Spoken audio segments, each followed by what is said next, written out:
जम्मू कश्मीर को 10 साल बाद उसका मुख्यमंत्री मिला और नई सरकार बनी। 10 साल बाद हुए जम्मू कश्मीर के चुनाव में भले ही कांग्रेस और नेशनल कॉन्फ्रेंस साथ लड़ी थी, लेकिन कांग्रेस जम्मू कश्मीर सरकार का हिस्सा नहीं है। कांग्रेस ने कहा है कि जब तक जम्मू कश्मीर को राज्य का दर्जा नहीं मिल जाता, उनका कोई भी विधायक मंत्री नहीं बनेगा। अब ऐसे में कांग्रेस ने ये कदम क्यों उठाया है, चलिए आपको बताते हैं। सबसे पहली बात बताई जा रही है कि धारा 370 पर नेशनल कॉन्फ्रेंस के रुख के चलते कांग्रेस सरकार से दूर रह रही है। जम्मू कश्मीर को राज्य का दर्जा देने की मांग का कांग्रेस भी पुरजोर समर्थन करती है, लेकिन आर्टिकल 370 की वापसी के मुद्दे पर बचना चाहती है।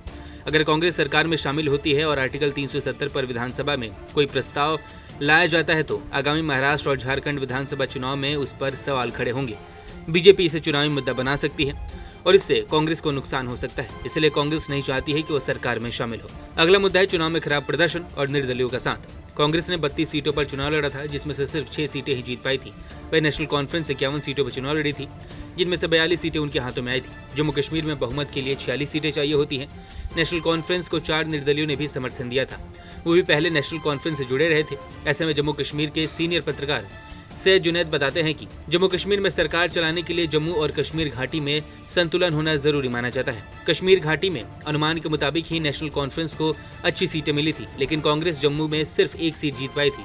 बाकी 5 सीटें कश्मीर डिवीजन में थी, जबकि डिवीजन में कश्मीर की जिम्मेदारी नेशनल कॉन्फ्रेंस के पास थी और जम्मू की जिम्मेदारी कांग्रेस के पास थी। यही कारण है कि कांग्रेस के मंत्री पद की दावेदारी कमजोर हो गई है। इधर नेशनल कॉन्फ्रेंस को समर्थन देने वाले चारों विधायक जम्मू इलाके के हैं, जहां बीजेपी मजबूत है और विपक्ष में रहेगी। तीसरा है सरकार के समीकरण कांग्रेस के पक्ष में नहीं थे। जम्मू में 3 अलग अलग इलाके हैं, जम्मू, पीर पंजाल और चिनाब। वहीं घाटी में दक्षिण, उत्तर और मध्य कश्मीर के इलाके हैं। इसके अलावा गुज्जर, पहाड़ी और कश्मीरी पंडितों के अलग अलग इलाके हैं। नेशनल कॉन्फ्रेंस के एक नेता के मुताबिक सबसे मुश्किल जम्मू के इलाके को प्रतिनिधित्व देना था।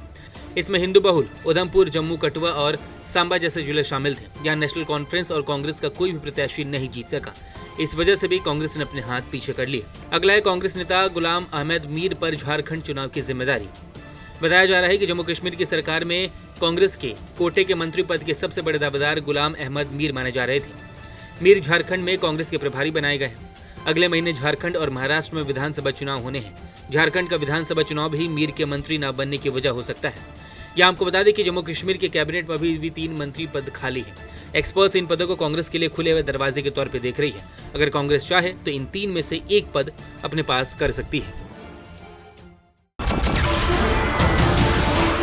नमस्कार, मैं हूं मानक गुप्ता। अगर आपको हमारा ये वीडियो पसंद आया हो तो इसे लाइक और शेयर जरूर करें, और हाँ, हमें सब्सक्राइब और फॉलो करना ना भूलें, ताकि आप देश और दुनिया की कोई खबर मिस ना करें। तो जुड़े रहिए हमारे साथ और देखते रहिए न्यूज़ 24।